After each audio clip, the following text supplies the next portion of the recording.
Tindahan namin, sabi namin, pinapunta namin yung naisip mo. Dapat to, advice ko lang, dapat kung nagsimula ito dun sa taas, na nagpintura siya. Pero, chinek dugo niyo, talaga mataas na. Pero kung bigla ako puputulan ng ito din. Kasi ilaga ko nila baka dahil lumaki ang ito. Kasi pagka, ganito suggest ko. Ako lang, hindi ako yung doktor talaga na mahusay. Wala akong lisensya. Pero bakit puputulin mo isang bagay kung alam mo namang hindi pa highly? Nakita din kasi sa X-ray, parang yung Hindi na yung mataas na yung sa dugo na talaga. Oo. Pero kung sinasabi niyo sa dabi lang ng doktor, naglalaro lang ng gano'n, hindi pwede putulin. wala kang Sige, video mo lang.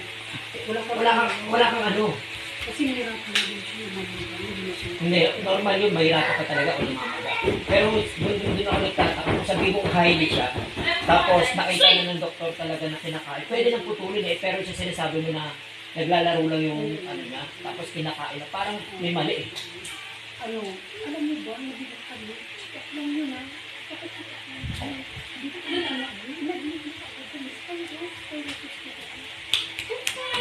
Doktor, may mga lisensya.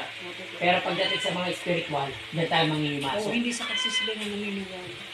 Diba? Pero gano'n kasi sa akin hindi rin ako na lahat.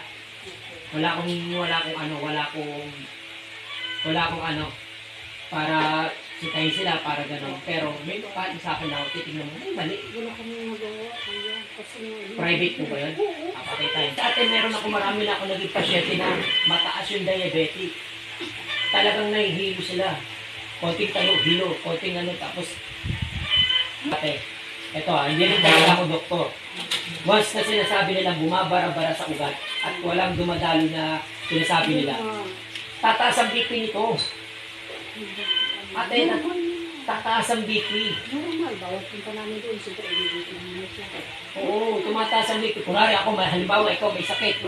Once na may problema sa dugo mo, o may problema sa ugat mo, tataas ang BP mo.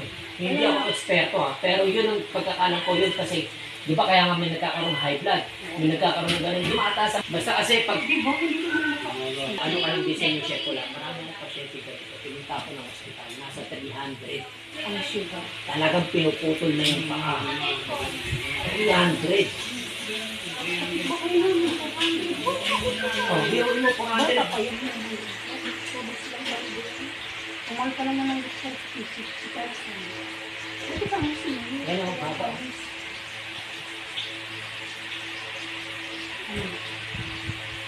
Magawa talaga.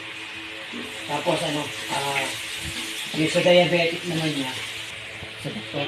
Ito, mga kapatid, magandang umaga sa inyo. Dito na po tayo sa pasyente natin dito sa lugar na to kung saan si Kuya pinutulan ng daliri sa paa ng isang hospital private. Pero pinagtataka namin, biruin nyo, bakit siya puputulan kung naglalaro yung sinasabi nilang diabetic sa 100 lang. 100 bababa, 100 bababa. Samantalang maraming 300 na hindi pinuputulan ng paa, ng daliri. Si Kuya naglalaro, tapos sinasabi raw, barado daw yung ugat, at yung normal naman daw yung BP nito.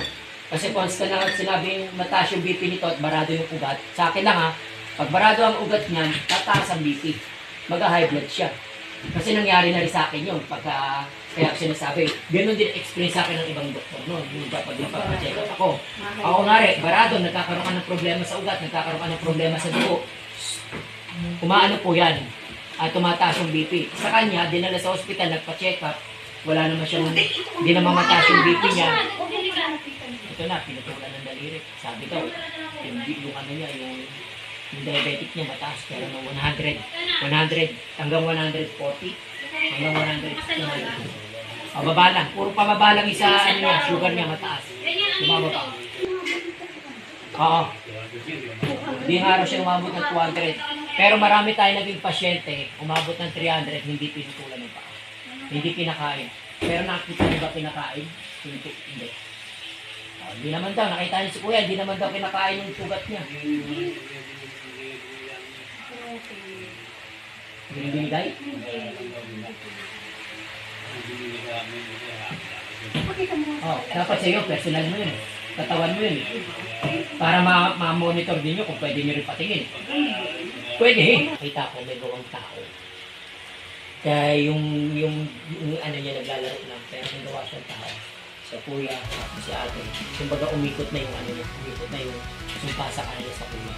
Pero ang advice ko lang po, bago po kayo magpaputol ng mga daliri nyo na hindi po kayo sigurado, magpa-second opinion po kayo. Lalo ngayon, walang Duterte. Spiritual muna bago putol. Walang Duterte.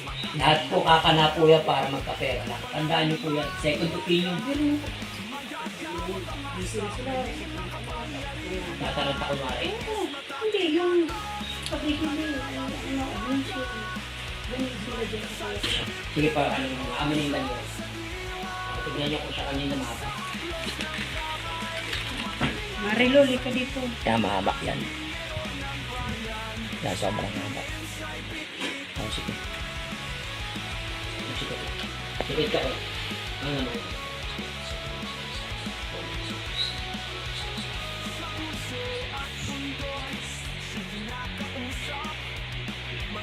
Yes! Siya nga di pala. Mahaba kaliwa kanina, di ba?